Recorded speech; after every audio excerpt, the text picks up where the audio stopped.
And I yield myself such time as I may consume. Today I rise in support of H.R. 4634, the Terrorism Risk Insurance Program Reauthorization Act of 2019.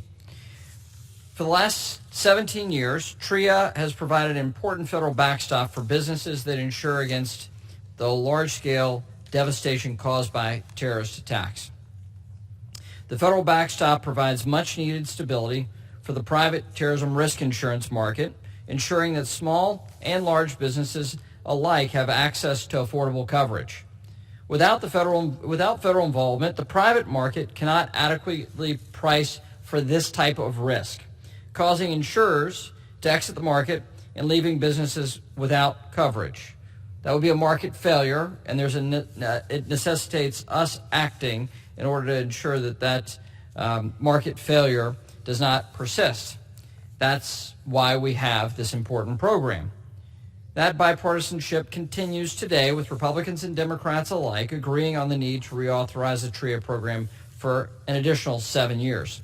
This long-term extension will give certainty to insurance markets, businesses, and the broader American economy. A wide range of businesses have come to rely on the protections included in this act. From real estate to manufacturing to entertainment, H.R. 4634 will help these companies insure against acts of terrorism. In addition, the bill takes the first step in understanding how the TRIA program can be modernized to meet the advances made by our adversaries in the 21st century. When we began our bipartisan conversations regarding the TRIA reauthorization, I emphasized the need to study how this program would react in the aftermath of a wide-scale cyber attack. We generally know what the threats are, broadly, but how the threats will evolve over the next 7 years, we need to know. We don't know, but what we do know is that America's public and private infrastructure is currently under attack every single day. And so we want to make sure that we are broadly set for this next generation of attack. In the aftermath of 9/11, insurance companies and policymakers quickly became aware of the hidden risks that acts of terrorism could pose to their balance sheets. It was a hidden risk then. Insurers also realized that they would be unable to adequately price this risk, spurring the need for federal assistance. What I'm concerned about is this. I'm concerned a large-scale cyber attack could pose these same hidden risks to insurers and to the market, since we don't fully understand the effects of a large-scale cyber attack and how that would play out today. Moreover, the digital capabilities of our adversaries only continue to grow. Just look at Russia. In 2015, a Russian cyber attack shut down Ukraine's power grid for as long as 6 hours. It's not Russia. If it's not Russia, it's China, Iran, North Korea. State sponsors of terror want to cause as much damage to the United States as they can.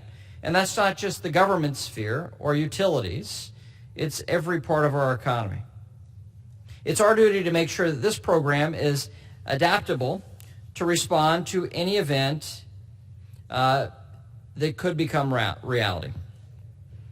I appreciate Chairwoman Waters agreeing to this additional language in the bill, as well as her work for a long-term reauthorization. I commend her work here to ensure that this is a bipartisan product here on the House floor.